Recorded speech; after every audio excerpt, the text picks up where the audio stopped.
നമസ്കാരം. USA weekly ന്യൂസിലേക്ക് സ്വാഗതം. US ഇമിഗ്രേഷൻ വകുപ്പ് നൽകുന്ന ഈ സാമ്പത്തിക വർഷത്തേക്കുള്ള H-1B വിസ അപേക്ഷകൾ ഏപ്രിൽ 1 മുതൽ സ്വീകരിക്കുന്നതാണ്. 65,000-ഓളം വരുന്ന H-1B വിസയുടെ പരിധിയിൽ അമേരിക്കയിൽ ബിരുദാനന്തര ബിരുദം നടത്തിയ ആദ്യത്തെ 20,000 H-1B അപേക്ഷകൾ ഉൾപ്പെടുന്നില്ല. അനുവദിക്കപ്പെട്ടിട്ടുള്ള അപേക്ഷകളെക്കാൾ വളരെ കൂടുതൽ അപേക്ഷകളാണ് ഓരോ വർഷവും ഇമിഗ്രേഷൻ വകുപ്പിന് ലഭിക്കുന്നത്. ഇതുമൂലം യോഗ്യതയുള്ള H-1B അപേക്ഷകരെ നറുക്കിട്ടാണ് തിരഞ്ഞെടുക്കുന്നത്.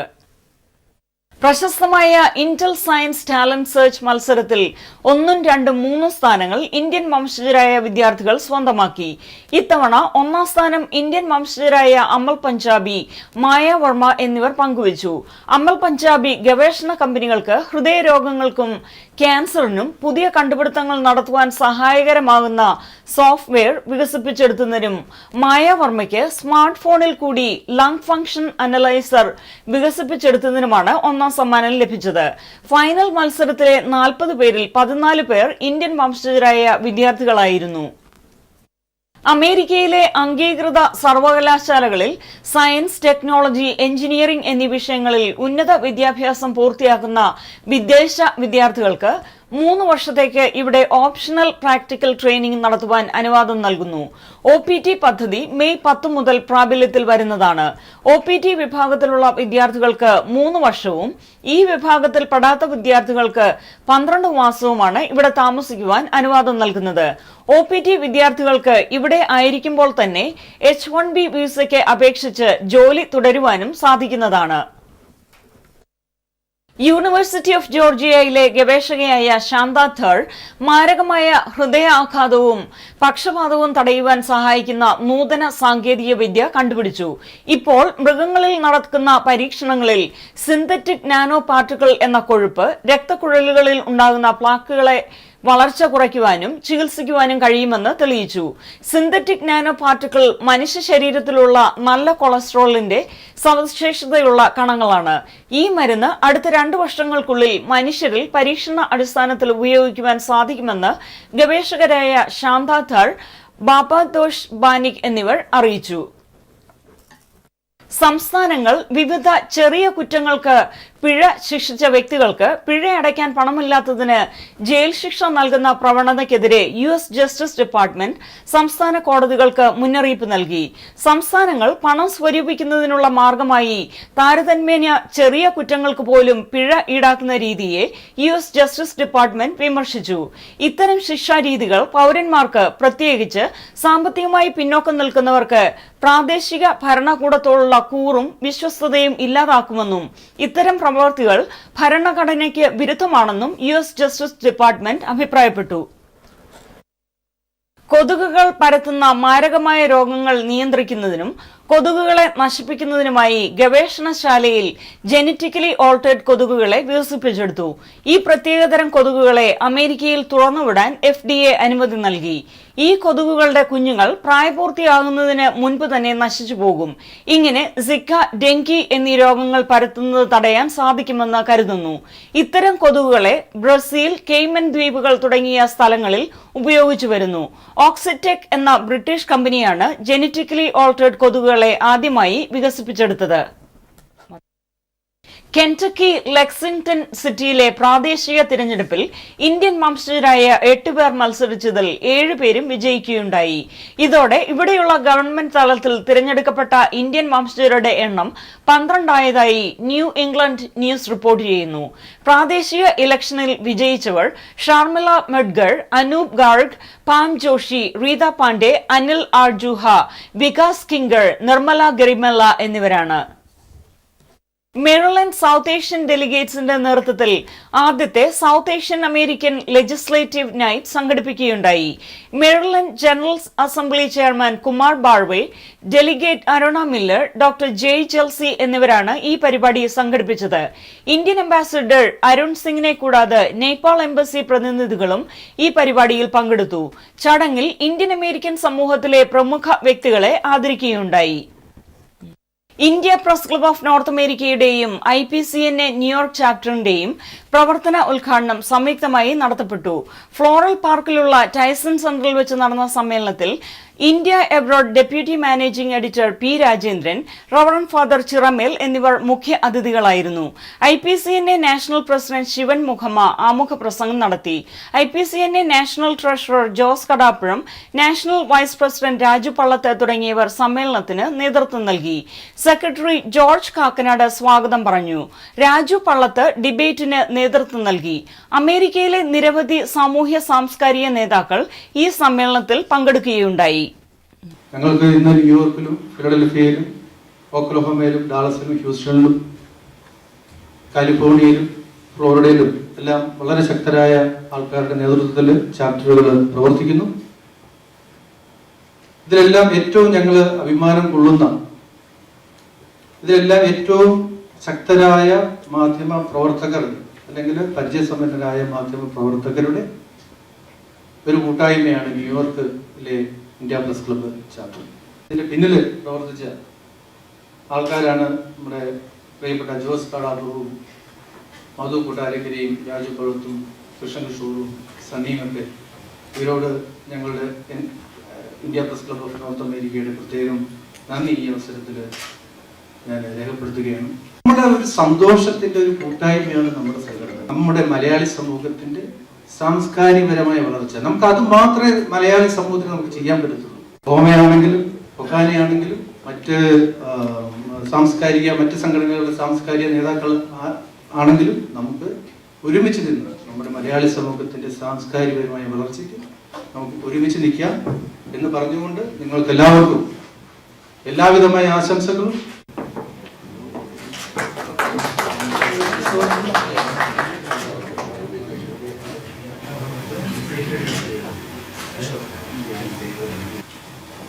ഒരു സത്യമില്ലാത്ത വാർത്തകൾ എവിടുന്നാ വന്നത് എന്ന് അന്വേഷിച്ച് രണ്ട് മാധ്യമ പ്രവർത്തകർ ജോർജ് ജോസഫ് ടാജ് മാത്യുയുടെ പുറകെ പോയി എഴുതിയ സംഭവമായിരുന്നു. വിഷം ചീറ്റുന്ന പാമ്പുകൾ.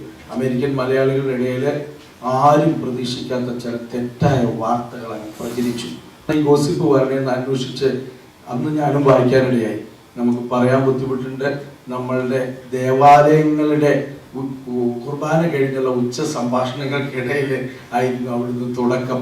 നമ്മളൊക്കെ ദേവാലയത്തിൽ പോയി കുർബാന എല്ലാം കഴിഞ്ഞ് വീട്ടിൽ പോകുന്നതിന് പകരം സർവീസിനിടയ്ക്ക് അതെല്ലാം കഴിഞ്ഞ് അങ്ങോട്ടും ഇങ്ങോട്ടും കുറ്റം പറഞ്ഞ് പോകുന്നതിൻ്റെ കഥയായിരുന്നു അത്. ഇതെല്ലാം കണ്ടുപിടിച്ച് പുറകെ പോകുന്ന ഒരു മാധ്യമ പ്രവർത്തകൻ കൂടിയാണ് ജോർജ് ജോസഫ്. ഫേസ്ബുക്കിനെ പറ്റിയുള്ള ചർച്ചയിൽ പിന്നെ ഭാര്യ ഭർത്താക്കന്മാർ പിരിയുന്നത് ഫേസ്ബുക്കിൽ വരുന്നത് കൊണ്ടല്ല, അവർ പിരിയപ്പെടേണ്ടവരാണ്. കാരണം അവരെ പിന്നെ മാന്യമല്ലാത്ത രീതിയിൽ ജീവിക്കുന്നതുകൊണ്ടാണ് ഫേസ്ബുക്കിൽ വരുന്നതുകൊണ്ട് പിരിഞ്ഞു പോകുന്നു പറഞ്ഞ പോലെയാണ്. പിന്നെ മാധ്യമങ്ങളിൽ എഴുതുന്നതുകൊണ്ടോ എഴുതാത്തതുകൊണ്ടോ അല്ല സംഘടനകൾ വളരുകയോ പിടരുകയോ ചെയ്യുന്നത്. സംഘടനകൾ പിടരാനുള്ളത് പിടരും, വളരാനുള്ളത് വളരും. ഇതാണ് എനിക്ക് തോന്നിയിട്ടുള്ളത്. എന്റെ ഒരു അനുഭവത്തിൽ ഞാൻ മനസ്സിലാക്കുന്ന ഒരു കാര്യം.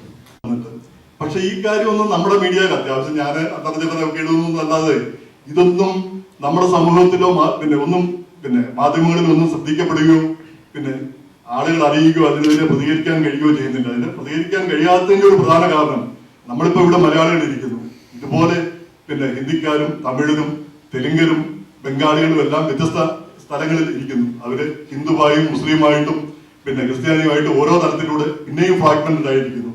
അപ്പൊ നമുക്ക് അടിസ്ഥാനപരമായിട്ടൊരു ഐക്യത്തിന്റെ ഒരു സ്ഥിതി വരുന്നില്ല. ഇതാണ് നമ്മുടെ അമേരിക്കൻ മലയാളികളെ സംബന്ധിച്ചുള്ള ഏറ്റവും വലിയൊരു ട്രാജഡി എന്ന് എനിക്ക് തോന്നുന്നു. ഈ മാധ്യമങ്ങൾക്കൊക്കെ വലിയ പങ്ക് വഹിക്കാനുള്ള ഒരു സ്ഥലമാണെങ്കിലും നമുക്കതിന് കഴിയുന്നില്ല എന്നുള്ള ഒരു ദുരവസ്ഥ നമുക്ക് ഉണ്ടതാണ്. അപ്പം ആടുജീവിതം പോലുള്ള കഥകൾ നമ്മുടെ ഇടയിലുണ്ട്, പക്ഷെ നമുക്കത് കാണാൻ കഴിയുന്നില്ല. നമ്മുടെ മാധ്യമ പ്രവർത്തകരുടെ കുറവാണ്, നമ്മുടെ തന്നെ കുറവായിരിക്കാം, നമ്മുടെ തന്നെ കുറ്റമായിരിക്കാം. അപ്പം ഈ ഓരോ കാര്യങ്ങളും വ്യക്തമായ കാര്യങ്ങളെ മനസ്സിലാക്കാനുള്ള ഒരു പിന്നെ ഉണ്ടാക്കാൻ ഇന്ത്യ പ്രസ് ക്ലബ്ബ് പോലുള്ള സംഘടനകൾക്ക് കഴിയണം. അതാണ് ഞങ്ങൾ ആഗ്രഹിക്കുന്നത്. അതിനുവേണ്ടിയുള്ള എളിയ പ്രവർത്തനങ്ങളാണ് ഞങ്ങൾ നടത്തുന്നത്. അതിന് സഹകരിക്കുന്ന എല്ലാവർക്കും നന്ദി. നമുക്ക് അടുത്തതായിട്ട് സംസാരിക്കാനുള്ളത് നമ്മുടെ ന്യൂയോർക്ക് ചാപ്റ്ററിന്റെ പ്രസിഡന്റാണ്. അദ്ദേഹത്തിന്റെ ഈ 2 വർഷത്തെ പ്രവർത്തനങ്ങളെ കുറിച്ച് പുള്ളി പറയും. ന്യൂയോർക്ക് ചാപ്റ്റർ ഞാൻ പറഞ്ഞ പോലെ ഇന്ത്യ പ്രസ് ക്ലബ്ബ് നോർത്ത് അമേരിക്കയുടെ one of the largest chapters in New York. അപ്പൊ ഇതിൽ പല ഐഡിയാസ് ഉണ്ട്, പല ആശയങ്ങളുണ്ട്. പ്രസ് ക്ലബിന്റെ സ്ട്രാറ്റജി എന്ന് പറഞ്ഞാൽ 3 C's: connect, collaborate, create. Dallas melody ഗ്രൂപ്പിന്റെ നേതൃത്വത്തിൽ ONV കുറുപ്പ് അനുസ്മരണം സംഘടിപ്പിക്കുകയുണ്ടായി. Melody group president Shaji Mathew സ്വാഗതവും സെക്രട്ടറി ജൂഡ് കട്ടപ്പുറം നന്ദിയും രേഖപ്പെടുത്തി. ഈ അനുസ്മരണ യോഗത്തിൽ ONV കുറുപ്പിന്റെ നിരവധി കവിതകളും സിനിമാ ഗാനങ്ങളും അംഗങ്ങൾ ആലപിക്കുകയുണ്ടായി.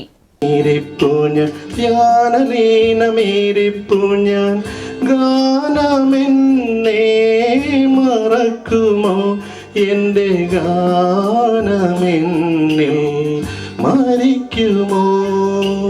താളങ്ങളിൽ ദേവപാദങ്ങളിൽ ബലിപൂജയ്ക്ക് ഇവർ പൂക്കളായെങ്കിലോ പൂവുകളാകാം 1000 ജന്മം നിറുകലിയ തുകിന കണിക ചാത്തി തൊഴുതു തൊഴുതു തരള മീക ചിമ്മി ജീവൻ തേടും സ്നേഹം. ഇവിടെ ദേവകൾ ഭൂമിയെ വാഴ്ത്തി കവിതകൾ മൂളി പോകുന്നു.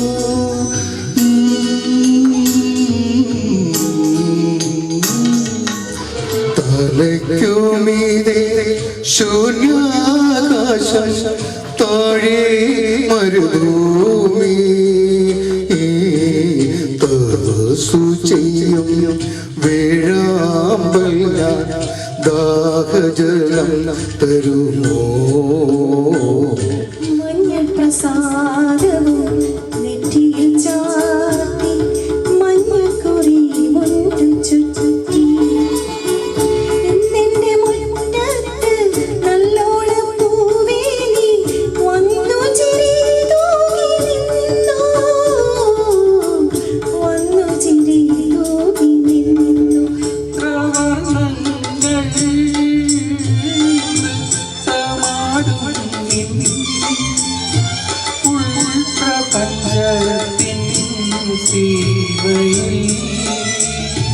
ഞങ്ങൾ കേൾക്കാത്ത പാട്ടിലെ സ്വരവർണ്ണരാജികളില്ലയോ ഇല്ലയോ? ഇരുളിൻ മഹാനിദ്രയിൽ നിന്നുണർത്തി നീ നിറമുള്ള ജീവിത പീലി തന്നു. എന്റെ ചിറകിനാകാശവും നീ തന്നു. നിന്നാത്മശിഖരത്തിലൊരു കൂടു തന്നു. ആത്മശിഖരത്തിലൊരു കൂടു തന്നു. നീളെ നീളെ പാടങ്ങളെല്ലാം കൊതിതുള്ളി നിൽക്കവേ കൊതിതുള്ളി നിൽക്കവേ. മധുമൊഴി ശുകബാലേ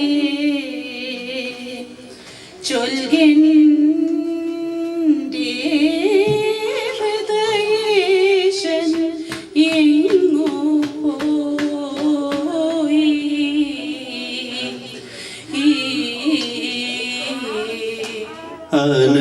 അനുരാഗിണി ഇതായ കരളിൽ വിരിഞ്ഞ പൂക്കൾ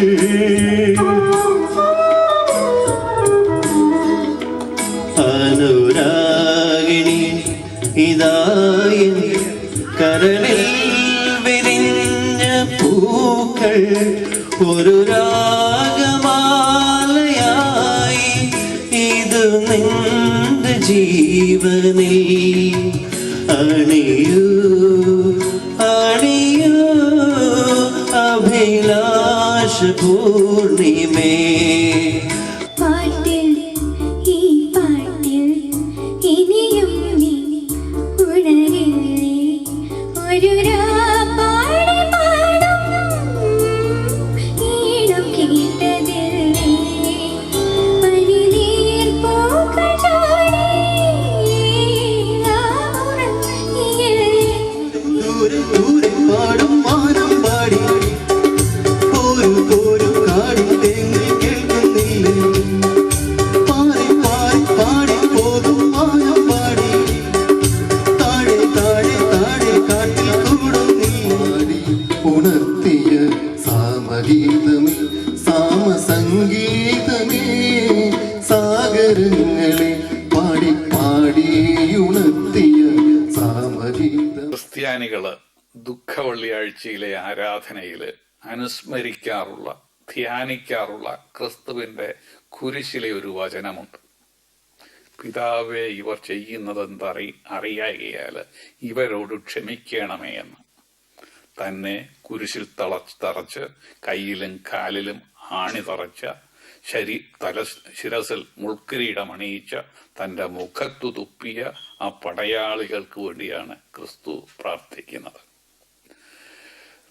നിരപരാധി എന്നറിഞ്ഞുകൊണ്ട് മരണത്തിനു തന്നെ വിധിച്ച പീലാത്തോസിനു വേണ്ടിയും തനിക്കെതിരായി കള്ളസാക്ഷികളെ നിരത്തിയ ആ പുരോഹിതന്മാർക്ക് വേണ്ടിയും തന്നെ കുരിശിക്കുകയെന്ന ആർത്തട്ടഹസിക്കുന്ന ആ ജനക്കൂട്ടത്തിനും വേണ്ടി കൂടിയാണ് ക്രിസ്തു ക്ഷമ പിതാവിനോട് ചോദിക്കുന്നത്. ചരിത്രത്തിലെ ഏറ്റവും ഉദാത്തമായ ക്ഷമയുടെ ഒരു നിമിഷമാണ്. മഹാഭാരതത്തിലും ഉദ്വേഗപർവ്വതത്തില് വിതുരര് ധൃതരാഷ്ട്രോട് പറയുന്നു, പാണ്ഡവരോട് ക്ഷമ കാട്ടണമെന്ന്. ക്ഷമ അശക്തർക്ക് ആയുധവും ശക്തർക്ക് ആഭരണവുമാണെന്ന് വിതുരർ ഉപദേശിക്കുന്നുണ്ട്. എന്നാൽ ധൃതരാഷ്ട്രരോ കൗരവരോ ക്ഷമിക്കാൻ തയ്യാറായില്ല. ഫലമെന്താണ് മഹാഭാരത യുദ്ധത്തിൽ നാം കാണുന്നുണ്ട്. ഇസ്ലാം മതത്തിന്റെ പ്രവാചകൻ തന്നെ കല്ലെറിഞ്ഞു കൊല്ലുവാൻ ശ്രമിക്കുന്ന മെക്കയ്ക്ക് സമീപമുള്ള തൈഫ എന്ന സ്ഥലത്തെ തന്റെ ശത്രുക്കൾക്കായി അവരോട് ക്ഷമിക്കണമെന്ന് അള്ളാഹുവിനോട് പ്രാർത്ഥിക്കുന്നതായി നാം വായിക്കുന്നുണ്ട്.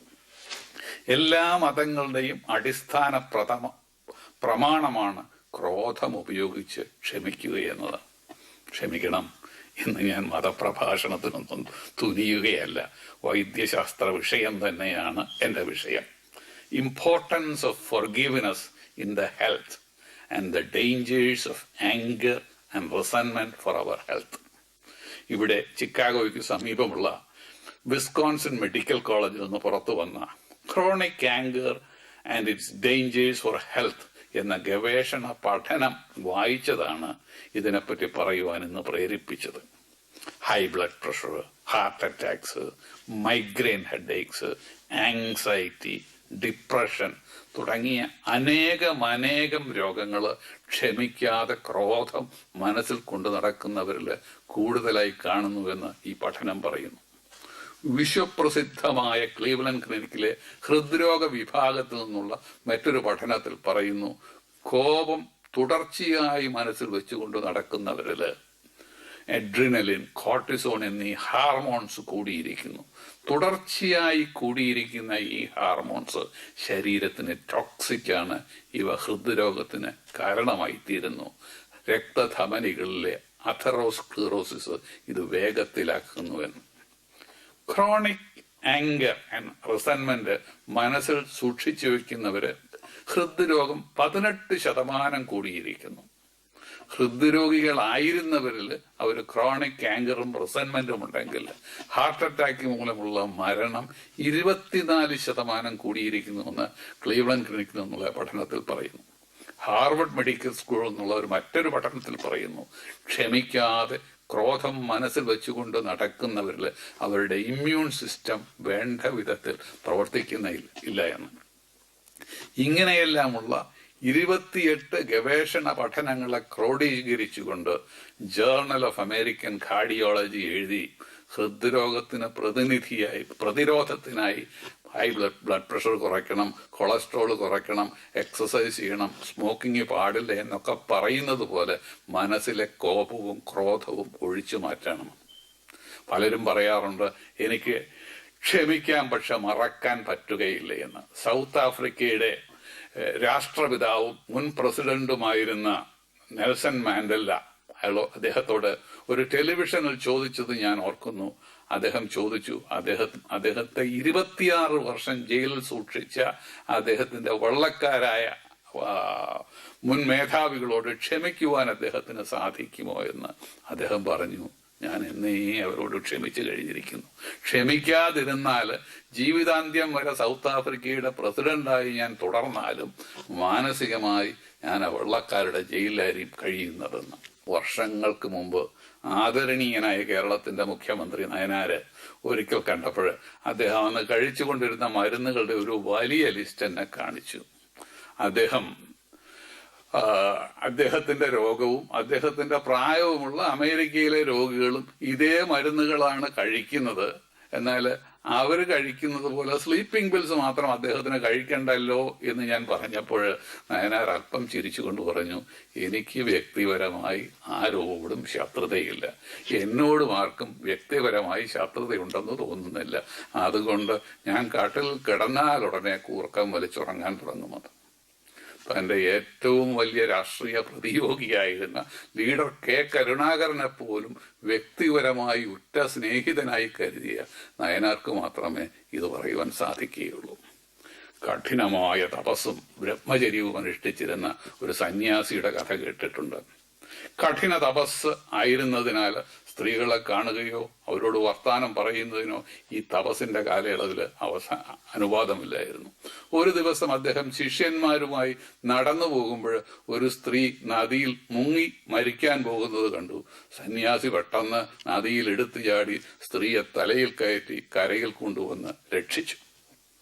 4 ദിവസം കഴിഞ്ഞപ്പോൾ ഒരു ശിഷ്യൻ അദ്ദേഹത്തോട് ചോദിച്ചു, ഗുരു, കഠിന താപസനിഷ്ഠയുടെ ഈ നാളുകളിൽ എന്തിനാണ് ആ സ്ത്രീയെ ജീവൻ രക്ഷിക്കാനാണെങ്കിൽ പോലും തലയിൽ കയറ്റി കരയിൽ കൊണ്ടുവന്ന്? സന്യാസി പറഞ്ഞു, ശിഷ്യ, ആ സ്ത്രീയെ എന്റെ ശിരസിൽ നിന്ന് കരക്കിറക്കി അന്നേ ഞാൻ അവളെ ഉപേക്ഷിച്ചിട്ട് നടന്നു പോന്നു.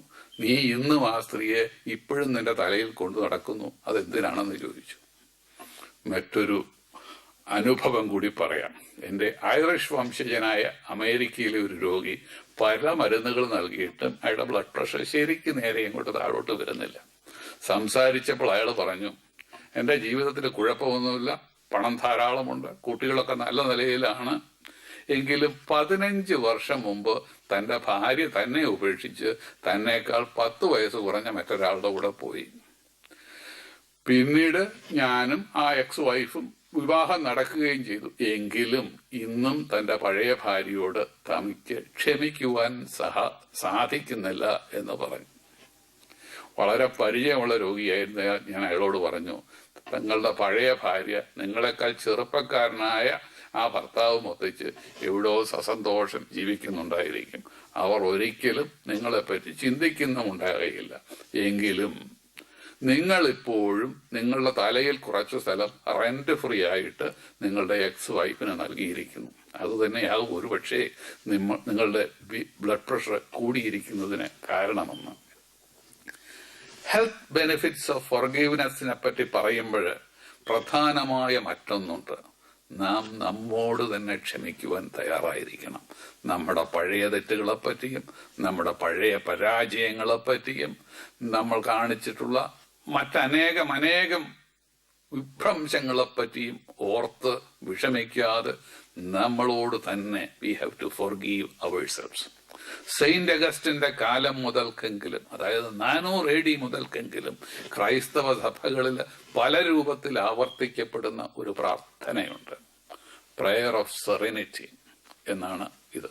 അതിന്റെ സാരം ഇതാണ്: God, give me the serenity to accept the things I cannot change, and the courage to change the things I can, and the wisdom to know the difference. മറവിതൻ മറപ്പെടുപ്പൻ മാത്രം മറവിയുണ്ടായിട്ടില്ല ഇത്ര നാളും എന്ന നമ്മുടെ കവിവാക്യം കോപവും ക്രോധവും മറക്കുന്നതിനെ കുറിച്ച് കൂടിയാണെങ്കിൽ അത് നമ്മുടെ മനസ്സിനും ആത്മാവിനും മാത്രമല്ല നമ്മുടെ ശരീരത്തിനും ഗുണം ചെയ്യും എന്നതിൽ തർക്കമില്ല.